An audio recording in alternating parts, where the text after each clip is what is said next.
देश और दुनिया के बहनों भाइयों, आशा करता हूँ आप सब कुशल से होंगे। लगातार कई दिनों से वीडियो नहीं बना सका, इसका कारण कुछ व्यस्तता रही, परंतु आज मैं ऐसा खजाना लेके आया हूँ जो आपके जीवन को ही नहीं, समाज को, देश को और विश्व को बदलने की क्षमता रखता है। आज का विषय है, क्या बुद्ध धर्म केवल एक धर्म है या जीवन जीने का मार्ग? आइए तो प्रारंभ करते हैं। नमो तस्य भगवतो अरहतो सम्मा सम्बुद्धस्य बुद्धं शरणं गच्छामि, धम्म शरणं गच्छामि, संघं शरणं गच्छामि। तो आप देख रहे हैं तर्क संगत सत्य। आज हम बुद्ध धर्म का एक ऐसा सार समझेंगे जिसे जानने के बाद आपको हजारों प्रश्नों के ग्रंथ पढ़ने से पहले उसकी मूल आत्मा समझ में आ जाएगी। आज संसार में करोड़ों लोग बुद्ध धर्म को मानते हैं, लेकिन बहुत कम लोग जानते हैं कि तथागत बुद्ध ने वास्तव में क्या सिखाया था। क्या बुद्ध ने ईश्वर की पूजा सिखाई? क्या बुद्ध ने कर्मकांड सिखाए? क्या बुद्ध ने चमत्कारों पर विश्वास करने को कहा? या उन्होंने मनुष्य को स्वयं अपने दुख का कारण और उसका समाधान खोजने की शिक्षा दी? आइए बुद्ध के अपने वचनों और पाली त्रिपिटक के आधार पर समझते हैं धम्म क्या है। पाली भाषा में धम्म शब्द केवल धर्म या संप्रदाय का नाम नहीं है। धम्म का अर्थ है सत्य, नैतिकता, प्रकृति का नियम, न्याय, सदाचार और वह मार्ग जो दुख को समाप्त करे। इसलिए बुद्ध ने किसी नए ईश्वर की स्थापना नहीं की, बल्कि जीवन जीने की एक ऐसी पद्धति बताई जिसे हर व्यक्ति स्वयं परख सकता है। बुद्ध का पहला संदेश, ज्ञान प्राप्त करने के बाद बुद्ध ने सारनाथ में पहला उपदेश दिया। धम्मचक्र प्रवर्तनम सूत्र कहा जाता है। यहीं से बुद्ध धर्म का आरंभ होता है। बुद्ध ने कहा, अत्ता ही अतन्नो नाथो, धम्मपद 160। मनुष्य स्वयं अपना स्वामी है, कोई दूसरा उसे मुक्त नहीं कर सकता। साथियों, ये एक ऐसे शब्द हैं, ऐसे मंत्र हैं जिनके वजन पर अनेकों शास्त्र रख दो तो वो कम पड़ जाए। तो साथियों, कलाम सूत्र विश्व का सबसे वैज्ञानिक उपदेश है। यदि कोई पूछे कि संसार का सबसे वैज्ञानिक धार्मिक उपदेश कौन सा है, तो अनेक विद्वान कलाम सूत्र का नाम लेते हैं। बुद्ध ने कहा, माँ अनुस्वैन माँ परंपराए माँ इति किराए। अर्थ, केवल इसलिए किसी बात को सत्य मत मानो क्योंकि वह परंपरा से चली आ रही है। अक्सर यही हो रहा है, लोग जो परंपरा से चली आ रही है उसको आंख बंद करके मार रहे हैं, क्योंकि लोग ऐसा कहते हैं, क्योंकि वह किसी ग्रंथ में लिखी है, क्योंकि गुरु ने कहा है, क्योंकि वह प्राचीन है। जब स्वयं विचार करके समझ लो कि यह कल्याणकारी है, तब उसे स्वीकार करो। सोचिए, आज से लगभग 2500 वर्ष पहले ऐसा विचार कितना क्रांतिकारी रहा होगा। त्रिपिटक क्या है समझिए। बुद्ध की शिक्षाओं का सबसे प्रमाणित संग्रह पाली त्रिपिटक कहलाता है। त्रिपिटक 3 भागों में विभाजित है। विनय पिटक, संघ के अनुशासन और जीवन के नियम है इसमें। दूसरा है सुत्त पिटक, बुद्ध के उपदेश और संवाद हैं। तीसरा है अभिधम्म पिटक, मन, चेतना और दर्शन का गहन विश्लेषण है। यदि पूरे बुद्ध धर्म का सार निकालना हो तो उसे लगभग 55 मूल सिद्धांतों में समझा जा सकता है। ये हैं 4 आर्य सत्य, 5 पंचशील, 8 आर्य यानी अष्टांगिक मार्ग, 48 महामंगल। यही गृहस्थ जीवन के लिए बुद्ध धर्म का व्यवहारिक सार है। 4 आर्य सत्य। पहला आर्य सत्य है दुख है। साथियों, इस संसार को दुखालय कहा गया है। किसी से पूछो, भाई आप सुखी हो, तो कहता कहाँ सुखी हैं। तो समझ लीजिए दुख क्या है। बोले जन्म दुख है, बुढ़ापा दुख है, रोग दुख है, मृत्यु दुख है, प्रिय से बिछड़ना दुख है, अप्रिय का मिलना दुख है, इच्छाओं का पूरा ना होना दुख है। दूसरा आर्य सत्य है दुख है तो दुख का कारण है। वह कारण कौन है? तो तृष्णा है, आसक्ति है, अहंकार है, अज्ञान है। इस कारण से दुख है। दुख। तीसरा आर्य सत्य है दुख है तो दुख का कारण है, तो दुख समाप्त हो सकता है।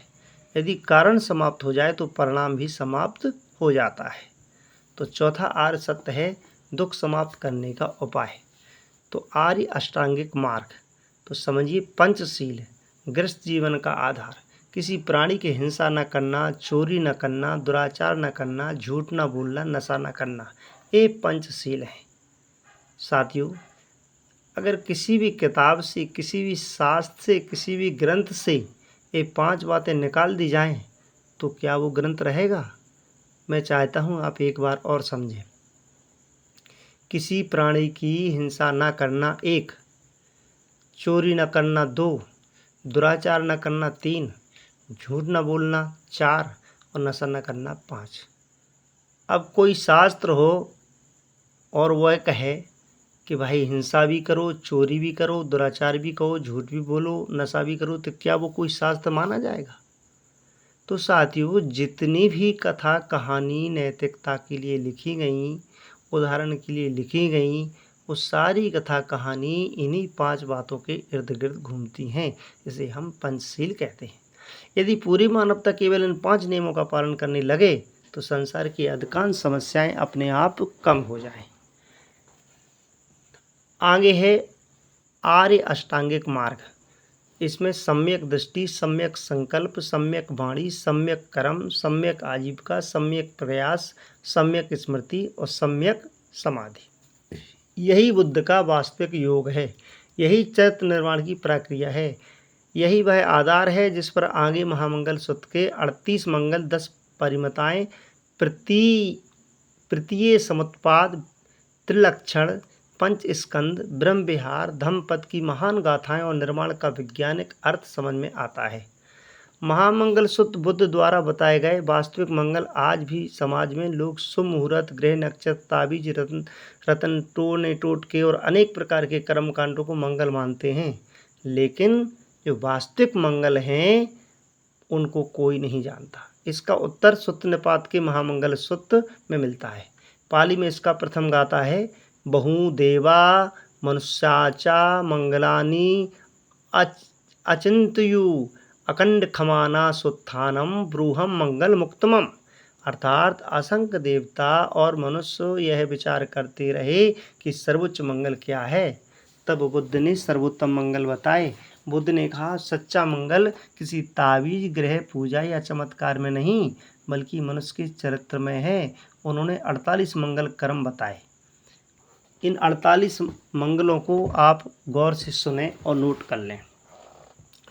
पहला, मूर्खों की संगत से बचना, बुद्धिमानों की संगति करना, सम्मानीय व्यक्तियों का आदर करना, अनुकूल स्थान पर निवास करना, अच्छे कर्मों का संचय करना, विद्या प्राप्त करना, शिल्प एवं तकनीकी शिक्षा सीखना, अनुशासन का पालन करना, मधुर वाणी बोलना, माता पिता की सेवा करना, परिवार का पालन पोषण करना, ऐसा व्यवसाय करना जिससे किसी का अहित ना हो, दान देना, धर्ममय जीवन जीना, संबंधियों की सहायता करना, निष्कलंक कर्म करना, पाप से दूर रहना, नशे से दूर रहना, सदैव जागरूक रहना, विनम्र होना, कृतज्ञ रहना, समय समय पर धर्म चर्चा करना, धैर्यवान होना, आज्ञाकारी होना, संतों और शीलवानों लोगों का संग करना, उचित समय पर धर्म सुनना, तप एवं आत्म संयम रखना, ब्रह्मचर्य का पालन जिसके लिए जो उपयुक्त हो, 4 आर्य सत्यों का ज्ञान, निर्माण का अनुभव, लाभ हानि, यश अपयश,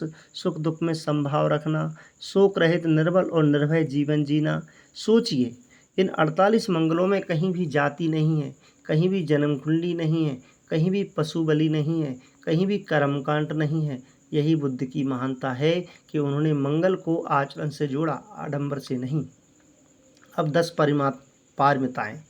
महान व्यक्ति निर्माण का मार्ग। यदि कोई केवल अच्छा मनुष्य नहीं बल्कि महान मनुष्य बनना चाहता है तो बुद्ध परंपरा 10 पारमिताओं का अभ्यास करने की प्रेरणा देता है। दान, शील, निकम्म, त्याग, प्रज्ञा, वीर, पुरुषार्थ, शांति, धैर्य एवं क्षमा, सत्य, अधिष्ठान, दृढ़ संकल्प, मैत्री, उपेक्षा, संभाव। इन 10 गुणों का निरंतर अभ्यास मनुष्य को भीतर से परिवर्तित कर देता है। एक बार पुनः सुन लीजिए।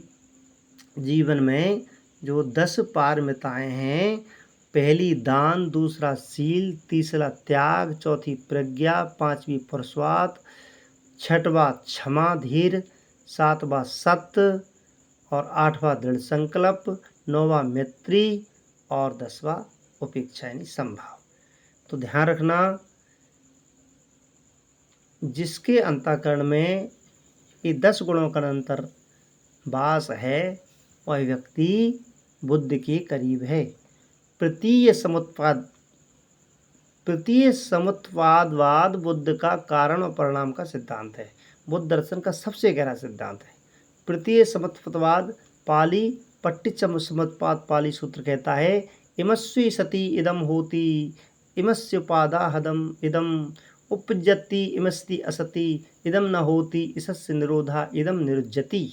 अर्थात यह है इसलिए वह है, यह उत्पन्न होता है इसलिए वह उत्पन्न होता है, यह नहीं इसलिए वह नहीं, यह समाप्त होता है इसलिए वह समाप्त हो जाता है। यही कारण कार्य का नियम है।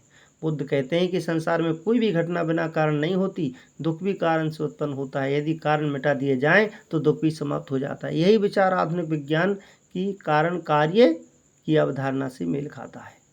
अब त्रिलक्षण, अस्तित्व के 3 सार्वभौमिक नियम। बुद्ध ने समस्त जीवन को 3 विशेषताएं बताई।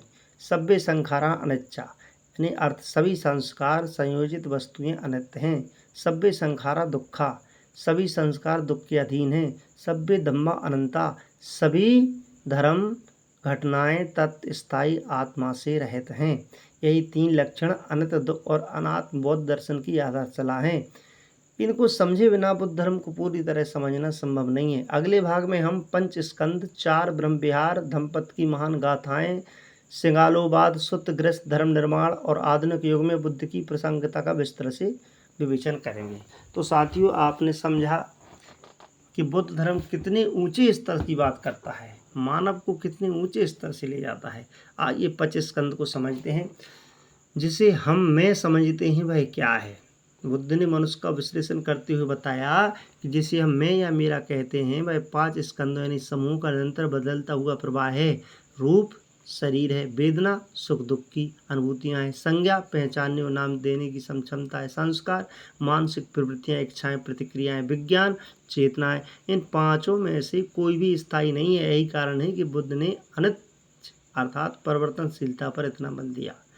4 ब्रह्म विचार को समझिए। मानवता का सर्वोच्च आदर्श। बुद्ध ने केवल ध्यान ही नहीं सिखाया बल्कि यह भी बताया कि मनुष्य का हृदय कैसा होना चाहिए। 4 ब्रह्म विचार हैं। मैत्री, सभी प्राणियों के प्रति मित्र भाव रखना। पाली में करणी मित्रता सूत्र में कहा गया है, सभ्य सत्ता भवन्तु सुखतया। यही शब्द बाद में संस्कृत में जाके सर्वे भवन्तु सुखना, सर्वे सन्तु निरामया बन गया। अर्थात सभी प्राणी सुखी हों। ध्यान दीजिए, बुद्ध ने यह नहीं कहा कि केवल बुद्ध सुखी हो या अमुक व्यक्ति सुखी हो, नहीं, सर्वे सभी के लिए। केवल किसी जाति के लोग सुखी हों या किसी देश के लोग सुखी हों, उन्होंने कहा सभी प्राणी सुखी हों।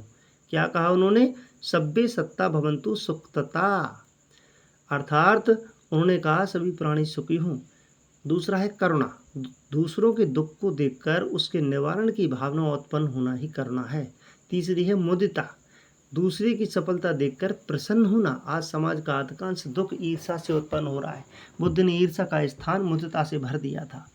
चौथा है उपेक्षा, उपेक्षा का अर्थ किसी से घृणा करना नहीं है। इसका अर्थ है सुख दुख लाभ हानि यश अपयश में मानसिक संतुलन बनाए रखना। धम्मपद बुद्ध की अमर वाणी है। धम्मपद बौद्ध धर्म का सबसे लोकप्रिय ग्रंथ माना जाता है। इसकी पहली गाथा ही बुद्ध के मनोविज्ञान को स्पष्ट कर देती है। मनोपमगम्मा धम्मा मनोसेठा मनोमया, अर्थात मन ही सभी कर्मों का यज्ञ है, मन ही प्रधान है, मन से ही सब कुछ उत्पन्न होता है। यदि मन अशुद्ध है तो दुख उत्पन्न होगा, यदि मन शुद्ध है तो सुख चलेगा। आज आधुनिक मनोविज्ञान भी विचारों और व्यवहार के संबंध को स्वीकार करता है। एक और महान वचन बुद्ध का याद आता है मुझे, ना ही वेरेन वेरानी समन्ति कुदाचना अवरेन सा समन्ति यश धम्मो सनातनो। आज जो सनातन सनातन का नारा लगाया जा रहा है, ये धम्मपद का ये 5वां श्लोक है। इसको एक बार और सुनिए। सबसे पहले किसी साहित्य में अगर सनातन शब्द आया है तो वो यही श्लोक है। ना ही बेरेन बेरानी समन्तीद कुदाचना अवरेन सा समंती ऐस धम्मो सनातनो, अर्थात बैर से बैर कभी समाप्त नहीं होता। बैर केवल अवैर अर्थात प्रेम और करुणा से समाप्त होता है। यही सनातन सत्य है। यदि आज विश्व के राष्ट्र इस एक वचन को समझ लें तो युद्धों की आवश्यकता ही समाप्त हो सकती है। सिंगालोवाद सूत्र ग्रस्त जीवन का समाधान है। इसमें बहुत लोग समझते हैं कि बुद्ध धर्म केवल सन्यासियों के लिए है, लेकिन यह गलत धारणा है। सिंगालोवाद सूत्र को अनेक विद्वान ग्रस्त जीवन का समाधान कहते हैं। इसमें बुद्ध ने बताया माता पिता का कर्तव्य, बच्चों को शिक्षा देना, अच्छे संस्कार देना, योग व्यवसाय सिखाना, उचित समय पर विवाह कराना, संपत्ति का उचित अधिकार देना, संतान का कर्तव्य माता पिता का सम्मान करना, उनकी सेवा करना, उनकी प्रतिष्ठा बनाए रखना, पति पत्नी का संबंध, पति पत्नी का सम्मान करे, पत्नी परिवार का सुचारू संचालन करे, दोनों एक दूसरे के प्रति निष्ठावान रहें, गुरु और शिष्य गुरु ज्ञान दे, शिष्य सम्मान और परिश्रम से शिक्षा ग्रहण करें। मित्रता, सच्चा मित्र वही है जो संकट में साथ दे, गलत कार्य से रोके और सफलता में ईर्ष्या न करें। बुद्ध का सामाजिक संदेश। बुद्ध ने जन्म से ऊंच नीच को स्वीकार नहीं किया। वासेट सूत्र में उन्होंने स्पष्ट कहा, मनुष्य जन्म से नहीं अपने कर्मों से महान बनता है। यही कारण है कि उनके संग में राजकुमार भी थे और नाई, लोहार, किसान तथा पूर्व दास भी। इस युग के यह अत्यंत क्रांतिकारी सामाजिक परिवर्तन था। बुद्ध और स्त्री के बारे में थोड़ा समझिए। महाप्रजापति गौतमी के आग्रह पर बुद्ध ने भिक्षुणी संघ की स्थापना की। थेरी गाथा में अनेक भिक्षुणियों ने अपने ज्ञान और अनुभव स्वयं से लिखे। यह विश्व के सबसे प्राचीन महिला आध्यात्मिक साहित्य में गिना जाता है। इससे स्पष्ट होता है कि बुद्ध ने महिलाओं को भी आध्यात्मिक उन्नति का अधिकार दिया। अब कर्म का वास्तविक अर्थ। बुद्ध ने कर्म को भाग्य या ईश्वर की इच्छा नहीं माना, बल्कि उसे चेतनापूर्वक किए गए कार्य के रूप में समझाया। पाली में अडंग उत्तर निकाय में बुद्ध कहते हैं, चेतना ही भिक्खवे कम्म बदामी, अर्थात ए भिक्षुओं में चेतना इरादा को ही कर्म कहता हूँ। अर्थात केवल कार्य ही कर्म नहीं, बल्कि उसके पीछे की भावना भी कर्म है। यदि मनुष्य लोभ क्रोध मोह से प्रेरित होकर कार्य करता है तो उसका परिणाम वैसा ही होता है। यदि करुणा मैत्री और प्रज्ञा से कार्य करता है तो उसका फल भी वैसा ही होगा। इस प्रकार बुद्ध ने कर्म को रहस्य नहीं बल्कि मनोविज्ञान और नैतिकता से जोड़ा। निर्माण क्या है? तो बुद्ध की जो थ्योरी है निर्माण के प्रति, तो बहुत लोग निर्माण का अर्थ मृत्यु समझते हैं, मृत्यु के बाद मोक्ष समझते हैं। यह भ्रम है। निर्माण का शाब्दिक अर्थ है तृष्णा, द्वेष और मोह की अग्नि का शांत हो जाना। जब मन लालच, घृणा और अज्ञान से मुक्त हो जाता है तब वही निर्माण की दिशा है। बुद्ध ने निर्माण को किसी स्वर्ग या काल्पनिक लोक के रूप में नहीं, बल्कि मानसिक मुक्ति और परम शांति के रूप में समझाया। अच्छा, विपश्यना क्या है? स्वयं को देखने की कला। बुद्ध ने कहा, दूसरों को बदलने से पहले स्वयं को देखो। इसलिए उन्होंने विपश्यना अर्थात विशेष रूप से देखना सिखाया। शरीर की संवेदनाएं, श्वास, मन और विचारों को बिना राग द्वेष के देखना ही विपश्यना का आधार है। इसी से मन की अशुद्धियां धीरे धीरे कम होती हैं। बुद्ध और विज्ञान। आज अनेक वैज्ञानिक और मनोवैज्ञानिक बुद्ध की शिक्षाओं में रुचि लेते हैं, क्योंकि बुद्ध ने अंधविश्वास के स्थान पर अनुभव, निरीक्षण, कार्य कारण संबंध पर बल दिया। उन्होंने कभी यह नहीं कहा कि मेरी बात केवल इसलिए मानो कि मैं बुद्ध हूँ, बल्कि उन्होंने कहा स्वयं देखो, स्वयं परखो, स्वयं अनुभव करो। यही विज्ञान दृष्टि का मूल है। बुद्ध का अंतिम संदेश। महापरिनिब्बाण सूत्र में बुद्ध ने अपने अंतिम दिनों में कहा, वयो धम्मा षडंखारा अपमादेन समाधि, अर्थात सभी संस्कार नाशवान हैं, इसलिए अप्रमाद पूर्वक अपना कल्याण करो। और एक प्रसिद्ध वचन है, उत्त दीपा विहरथा अत शरणा, अर्थात अपने दीपक स्वयं बनो, अपना आश्रय स्वयं बनो। यही बुद्ध धर्म का सबसे बड़ा संदेश है। यदि पूरे बुद्ध धर्म को एक वाक्य में समझना हो तो वह यह है, बहुजन हिताय बहुजन सुखाय, अर्थात बहुसंख्य लोगों के हित और सुख के लिए जीवन जीना। बुद्ध धर्म का संपूर्ण सार। यदि कोई पूछे कि बुद्ध धर्म का सार क्या है, तो उसका उत्तर किसी चमत्कार, पूजा या कर्मकांड में नहीं मिलेगा। उसका उत्तर मिलेगा 4 आर्य सत्यों में, पंचशील में, आर्य अष्टांगिक मार्ग में, महामंगल सूत्र के 48 मंगलों में, 10 पारमिताओं में, 4 ब्रह्म विहारों में, प्रतिसमुत्पाद में, कारण काल सिद्धांत में, त्रिलक्षण, अनित्य, दुख और अनंतता में, पंच स्कंद के विशेषण में, कलाम सूत्र की तर्कशीलता में, सिंगालोवाद के सूत्र के गृहस्थ धर्म में, दंपति की नैतिक शिक्षाओं में और अपने भीतर जागृत प्रज्ञा, करुणा तथा मैत्री में। तो अंतिम संदेश साथियों, आज संसार में धर्म के नाम पर मतभेद है, जाति के नाम पर विभाजन है, संप्रदाय के नाम पर संघर्ष है, लेकिन बुद्ध का धर्म मनुष्य को जोड़ता है, तोड़ता नहीं। वह कहता है, घृणा छोड़ो, करुणा अपनाओ, अंधविश्वास नहीं विवेक अपनाओ, दूसरों को बदलने से पहले स्वयं बदलो। मनुष्य का सबसे बड़ा मंदिर उसका निर्मल हृदय है, सबसे बड़ी पूजा उसका सदाचार है, सबसे बड़ा यज्ञ उसकी करुणा है, सबसे बड़ा तीर्थ उसका निर्मल चरित्र है, और सबसे बड़ा धर्म है दुख को समझना, दुख का कारण मिटाना और अपने साथ साथ समस्त प्राणियों के कल्याण के लिए जीना। इसलिए तथागत बुद्ध का संदेश आज भी उतना ही प्रासंगिक है जितना 2500 वर्ष पहले था। सब पापस्य अकरणम कुशलस्य उपसंपदा सचिंद परियोदपनम एतम बुद्ध्यान शाश्वतम। धम्पत 183। अर्थात सभी पापों से दूर रहना, शुभ कर्म करना और अपने चित्त को निर्मल बनाना, यही सभी बुद्धों की शिक्षा है। कुछ और विषय में समझ सकते हैं कि बुद्ध धर्म के जो प्रमुख ग्रंथ हैं तो वो कौन है। यदि समय कम हो तो कौन से ग्रंथ पढ़ें। यदि कोई व्यक्ति बुद्ध धर्म का गहन अध्ययन करना चाहता है तो सबसे पहले उसे पाली त्रिपिटक का परिचय होना चाहिए। त्रिपिटक का अर्थ है 3 पिटक, 3 टोकरी या 3 संग्रह। विनय पिटक यह बौद्ध संघ के अनुशासन का ग्रंथ है। इसमें भिक्षुओं भिक्षुणियों के आचरण, नियम, संघ व्यवस्था तथा भिक्षुणी संघ की स्थापना का विस्तृत वर्णन है। यदि कोई जानना चाहता है कि बुद्ध ने अपना संघ कैसे चलाया तो विनय पिटक का अध्ययन आवश्यक है। दूसरा है सुत्त पिटक। यह बुद्ध के उपदेशों का विशाल संग्रह है। इसमें 5 निकाय हैं। दीर्घ निकाय लंबे उपदेश है, मध्यम निकाय थोड़ा मध्यम आकार के उपदेश है, संयुक्त निकाय विषयवार संगठित उपदेश है, अंगुत्तर निकाय संख्याओं के आधार पर व्यवस्थित शिक्षाएं हैं, खुद्दक निकाय छोटे किंतु अत्यंत महत्वपूर्ण ग्रंथों का संग्रह है। खुद्दक निकाय के प्रसिद्ध ग्रंथ धम्मपद बुद्ध के 423 अमर उपदेशों का संग्रह है। यदि पूरे बुद्ध धर्म में केवल एक ग्रंथ पढ़ना हो तो अधिकांश विद्वान धम्मपद पढ़ने की सलाह देते हैं। सुत्त निपात, इसमें महामंगल सुत्त, रतन सुत्त, कर्णीमेत्ता सुत्त आदि अत्यंत महत्वपूर्ण सुत्त हैं। उदान बुद्ध के प्रेरणादायक उद्गार इति मुक्तक छोटे किंतु अत्यंत गहन उपदेश। थेर गाथा अरिहंत भिक्षुओं की आत्म अनुभूतियाँ। थेरी गाथा में अरिहंत भिक्षुओं के अनुभव विश्व के सबसे प्राचीन महिला आध्यात्मिक साहित्य में इसका विशेष स्थान है। तीसरा है अभिधम्म पिटक। यदि कोई बुद्ध के मनोविज्ञान और दर्शन को गहराई से समझना चाहता है तो अभिधम्म पिटक का अध्ययन करना चाहिए। इसे बौद्ध मनोविज्ञान का सर्वोच्च ग्रंथ माना जाता है। कुछ ऐसे सुत्त जिन्हें प्रत्येक गृहस्थ को अवश्य पढ़ना चाहिए। धम्मचक्क पवत्तनम सुत्त, यही पहली बार 4 आर्य सत्य और मध्यम मार्ग का उपदेश दिया गया। कलाम सुत्त, तर्क विवेक और स्वतंत्र चिंतन का घोषणा पत्र। बुद्ध कहते हैं केवल परंपरा, ग्रंथ, गुरु या जनश्रुति के आधार पर किसी बात को सत्य मत मानो। तीसरा है महामंगल सुत्त, जीवन के 38 वास्तविक मंगल। चौथा है सिंगालोबात सुत्त, आदर्श कृत जीवन का समाधान। 5वां है माँ सत्तिपटान सुत्त, विपश्यना साधना का मूल आधार। 6वां है महापरिनिब्बाण सुत्त, बुद्ध के अंतिम दिनों अंतिम उपदेशों का ऐतिहासिक विवरण। 7वां है कर्णीमेत्ता सुत्त, समस्त प्राणियों के प्रति मैत्री करुणा का अनुपम संदेश। यदि किसी के पास समय कम हो तो वह केवल इन ग्रंथों की शुरुआत करे। धम्मपद, कलाम सुत्त, महामंगल सुत्त, धम्मचक्क पवत्तन सुत्त, सिंगालोबात सुत्त, कर्णीमेत्ता सुत्त, इनका अध्ययन करने से बौद्ध धर्म की मूल भावना का अच्छा परिचय मिल जाता है। अंत में बुद्ध ने कभी अंधविश्वास नहीं सिखाया। उन्होंने कहा यही पश्य को आओ देखो स्वयं परखो। यही बुद्ध धर्म की सबसे बड़ी विशेषता है। यह केवल मानने का धर्म नहीं है बल्कि समझने और परखने का है, जीवन में उतारने का है। तो साथियों, आपने समझा कि इतना सुंदर धर्म और इतनी सुंदर शिक्षा, लेकिन फिर भी आखिर बुद्ध को क्यों नहीं समझा लोगों ने। हिंदुओं ने विष्णु अवतार बना दिया। तो विचार है कि ठीक है, बुद्ध का इतना महत्व क्यों नहीं है। आखिर बुद्ध से ब्राह्मणों को नफरत क्यों है। क्या पुराणों में झूठ लिखा कि वो विष्णु अवतार हैं। अगर हैं तो विष्णु भगवान की तरह मानता क्यों नहीं। बुद्ध का मंदिर क्यों नहीं। क्या उनके विचार मानवता विरोधी थे। क्या बुद्ध ब्राह्मण विरोधी थे।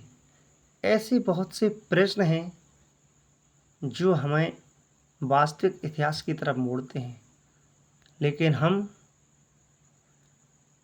इस बात को नहीं समझ पाते कि पूरी चर्चा में एक बात भी ऐसी नहीं है जो किसी भी जीव के विरोध में हो, किसी भी नियम के विरोध में हो, किसी भी प्रकृति के विरोध में हो, किसी भी शास्त्र के विरोध में हो।